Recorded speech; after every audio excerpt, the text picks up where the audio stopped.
Roles de género.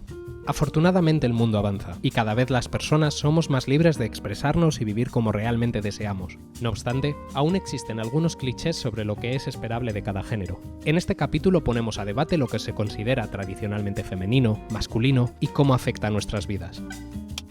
Yo sinceramente en las aplicaciones de ligues no suelo empezar a hablar yo. O sea, yo espero que me hablen. Si de verdad quieres conocerme, yo espero que vengan a mí. Suena un poco mal, pero... Yo lo que hago siempre intento buscar algo en la biografía o algo en alguna foto que me dé pie a una conversación, porque yo también odio el hola, ¿qué tal? Y como que rompo el hielo, intento romper el hielo, pero no con un hola. Ni con hola guapa, que es como terrible, o sea, no. Sí, pero que yo no hablaría a nadie que no tiene nada en la biografía. Yo no tengo ya nada. de punto de pues no te hablaría. ¿No hablarías conmigo? Pues no, pues seguramente no nos podríamos conocer y será la pena, pero pues no. Yo me leo tu biografía y si me interesa algo, es precisamente lo que te voy a contar. Estudio teatro. ¿Qué tipo de teatro estudias? Por ejemplo. O sea, lo de hola, ¿qué tal? Elimina. Pero tú cuando pones un hola, ¿qué tal? También da pie a que la otra persona te conteste. Yo soy una persona que habla hasta por los codos, habla hasta por debajo del agua. Y a mí si me preguntan, hola, ¿qué tal? Te puedo soltar un testamento así de grande. Si tengo interés contestar rápido o estar atento o sacar temas de conversación, a mí me gustaría que la otra persona hiciese lo mismo. Yo creo que la gente tiene su vida. Sí, o sea, como... No, o sea, quiero decir, yo al tiempo de contestar me da igual. Pero más que la distancia que hay entre mensaje y mensaje, yo lo que valoro es lo que hay en esos mensajes. Ver si eso va creciendo en alguna dirección, porque si es una conversación básica y nos respondemos cada 2 horas y es la típica de hola, ¿qué tal? Pues te voy a decir, mira, paso. Pero es verdad que al final cuando pasa mucho tiempo se acaba enfriando.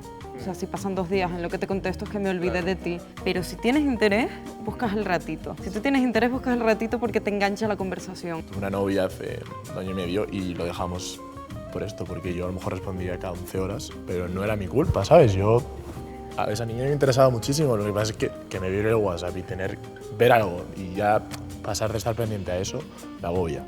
Yo hablo con la gente cuando estoy en casa, el rato que estoy. Por ejemplo, con mi actual novio, que lo conocí en una app de citas, creo que la primera vez que hablamos nos tiramos 8 horas hablando. Wow. Tenía el día libre. Que digo, 1 hora de conversación que lo veo inviable, que es como, no...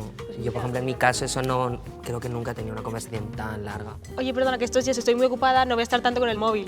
Y te aviso, no quiero que pienses, oye, mira, me voy a hacer la dura, me voy a hacer... No, porque si estoy con el móvil, pues justo más pilla, más contestado, pues te contesto, porque a lo mejor hasta dentro de 5 horas no vuelvo a coger el móvil. Entonces yo eso sí lo veo, en plan, o avisar pero hacerse el duro o juegos. O sea, es una cuestión también de madurez porque, o sea, es como lo típico, ¿no? Antes estábamos muy pendientes de, buah, es que ha tardado 2 horas en responderme, pues no le voy a responder en 2 horas. Mi hermana pequeña es así. Claro, pero ya llega un momento en el que dices, es que como me ponga a retorcer eso, al final es que me estoy quitando a mí mismo la posibilidad de conocer a alguien y si esa persona es idiota, lo va a demostrar sola, ¿sabes? No me suelo abrir con nadie, o sea, a lo mejor con mi mejor amigo, con las chicas... Yo creo que me he abierto con una en toda mi vida. No lo hago aposta, ¿sabes? Yo no quiero ser tan cerrado, pero no me sale. Yo soy sensible y de pequeño me ocurría algo y lloraba. Y claro, era no digamos el mariquita, pero sino el más débil del grupo por llorar. Ahora ya tengo claro lo que me importa y lo que no me importa. No me importa llorar y contar mis sentimientos. O sea, si yo estoy conociendo a alguien, por ejemplo, sé que al principio voy a ser como un muro de piedra. Sí que es verdad que hay cierta parte en la que influye el ser hombre cis o mujer cis o la manera en la que te han criado y todo el rollo, pero también tiene que ver con las cosas que has acabado viviendo y cómo esas cosas te han acabado afectando. Yo sinceramente que me llamen ambiciosa es como un cumplido máximo. Yo soy muy cabezota y eso que me llamen ambiciosa es, joder, o sea, lo consigo, lo que quiero, pero no en temas sexuales, sino en todo lo que, o sea, no, me refiero. En todo en la vida, entonces yo creo que todo el mundo tiene que ser ambicioso con un tema o con otro. En cuanto a la imagen que tienen la gente en general, la sociedad de una mujer, o sea, me encantan las motos, la velocidad, los coches, los videojuegos. O sea, yo con mi hermano jugaba a la Play, o sea, y ahí se sorprende en plan, pero tú juegas a la Play y ¿sabes cómo se maneja? Y tal, y es como, sí, de pequeña montaba moto. Y era de trial, ¿cuánta gente puede...? O sea, no sé, es muy raro. Luego sí que es verdad que las mujeres... O sea, yo no soy ni delicada. Lo que decís de los sentimientos, soy la persona más cerrada del mundo. O sea, yo he tenido un montón de problemas con esto y no me abro ni a mis amigos, ni a mi mejor amigo, ni a mi mejor amiga, no, cero. O sea, yo las cosas me las trago para mí y ahí se quedan. ¿Qué es ser marimacho? ¿Qué es ser mujer? ¿Qué es ser hombre? Es que esto es una movida. Porque marimacho se atribuye a que tienes cualidades de un sexo en concreto, que es el hombre, ¿no? Pero es que hay una definición mucho más bonita que me gusta más. You are female or male, and then you are a woman or a man. Ok, I'm female, pero no me considero una mujer, me considero una persona. Y no es que esté en contra de ser mujer, es que ¿qué es ser mujer? Es que para mí el ser mujer es tan abierto, o sea, ser mujer que es el cliché de delicada o el ser el otro. Es que para mí ser una mujer tiene infinitas posibilidades y ser hombre tiene infinitas posibilidades y creo que no debería cerrarse a una cosa. Sí que es verdad que las construcciones sociales de los roles de género y demás a mí me han afectado de manera muy activa en mis relaciones interpersonales porque yo, por ejemplo, de pequeño, en plan, no me gustaba el fútbol, no me gustaba prácticamente ningún deporte, era un niño pues muy delicado y además era como, cumplía básicamente un montón de roles que no pertenecían al hombre. Entonces, claro, pues lógicamente prácticamente todo el mundo se pensaba que mi orientación sexual era que yo era gay, que tal, que no sé qué, no sé cuánto. O sea, a día de hoy yo me considero una persona heterosexual y me considero un hombre cisgénero. O sea, yo eso lo tengo muy claro. Yo creo que como todos tengo mis prototipos fijados, porque eso al final es algo que pues, tú vas construyéndote y a medida que vas creciendo pues te van gustando unas cosas más que otras. Pero bueno, a mí en general pues sí que es verdad que me tiran más los chicos que son muy distintos a mí.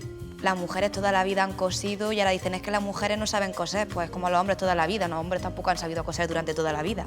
A mí ahora que conozco a un chico que sepa coser, que sepa cocinar y que le guste limpiar la casa, oye, yo encantada. Pienso que cada uno, o sea, en el siglo en el que estamos, todos podemos cocinar, podemos coser, podemos jugar a los videojuegos, podemos montar en moto, podemos ir depiladas, sin depilarse yo me levanto los vaqueros igual, o sea, te tiene que gustar la persona tal y como es, no porque está atribuida a un rol de soy súper femenina, me tengo que depilar, las cejas, bigote, pubis, o sea, todo, y que el chico... Pues me acuerdo que un día salí de fiesta, llevaba una camiseta blanca, sorpresa, el color blanco parece que es más transparente que otro, y no llevaba sujetador porque me sentía más cómoda así. La verdad, o sea, últimamente no llevo y me siento bastante bien. Yo me sentía bien, yo me veía bien, me veía guapa, me sentía cómoda y salí de fiesta a bailar. Y no sé qué pasaba esa noche, que curiosamente como que tenía mucha atención masculina.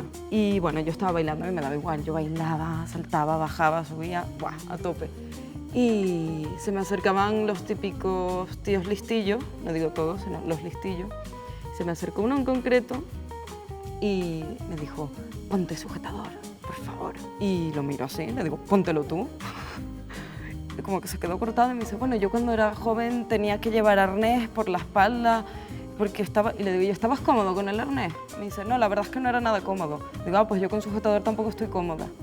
Me dice, bueno, perdón, y se fue con el rabo entre las piernas. Sí, nunca mejor dicho, se fue. Y fue como, ¿en serio? O sea, por parte de otro hombre que me diga, ponte sujetador, ¿por qué? ¿Porque te pones cachondo porque tengo pezones? Tú también tienes. O sea, yo veo tíos que van con camisas blancas y se le ven los pezones y no me vuelvo loca. Yo soy mujer, me gustan las mujeres, las veo por la calle, se le marcan los pezones y no les digo nada, no las acoso, no tengo por qué saltar porque veo un pezón o porque se marca.